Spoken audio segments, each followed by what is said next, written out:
Earlier, the first-round pick of the NBA draft took place, with French big man Zachary Rizicher being the first overall pick by the Atlanta Hawks. Alexander Sarr was selected second by the Washington Wizards.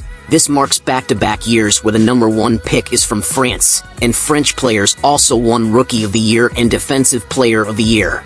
As of now, it's not yet certain if the top 2 picks of this draft will play in the Paris Olympics. The number 3 pick by the Houston Rockets is Reed Sheppard, a sniper. However, many are watching what the Spurs will do in this draft because they hold the number 4 and number 8 picks. They chose Stephon Castle, a combo guard from UConn who has won back-to-back national championships. Castle, a 6 feet 6 inches player, can play as a point guard, shooting guard, and even small forward in a small ball lineup.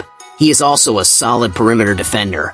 Probably the best in this draft and possibly the main reason the Spurs chose him, aside from coming from a winning college culture, is that Castle has a similar body build to Devin Vassell or DeJounte Murray. While many were surprised by what the Spurs did with their number 8 pick, because they took the player everyone wanted them to take, and that is Rob Dillingham, arguably the most talented player from this draft, a 6 feet 2 inches player with Kyrie Irving-like handles and very athletic, indeed a typical talented American point guard. Nevertheless, he was immediately traded by the Spurs to the Minnesota Timberwolves in exchange for an unprotected 2031 first-round pick and a top 1 protected 2030 pick swap. Many fans are disappointed with the San Antonio Spurs, but it's possible they have a plan. Some say they don't care about their pick in 6 years and need someone who can help now.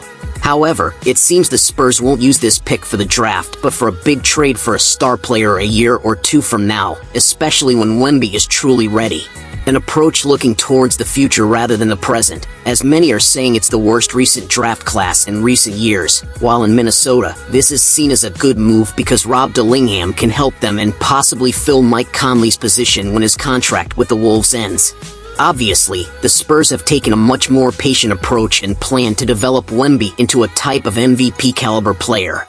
If Stephon Castle, DeJounte Murray, Kawhi Leonard are types of two-way wing players, there's Devin Vassell who's a solid shot maker, and they have draft picks to go after another star while still having the cap space to sign another star in free agency this year or next year. Many doubted when the Spurs let go of DeJounte Murray, Derek White, and others.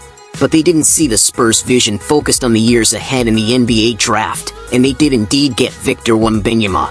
So if they make the right move, the Spurs are heading in the right direction.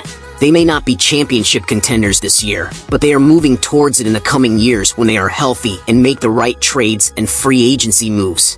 Did you like this video? Please click the subscribe button and don't forget to hit the notification bell for more updates.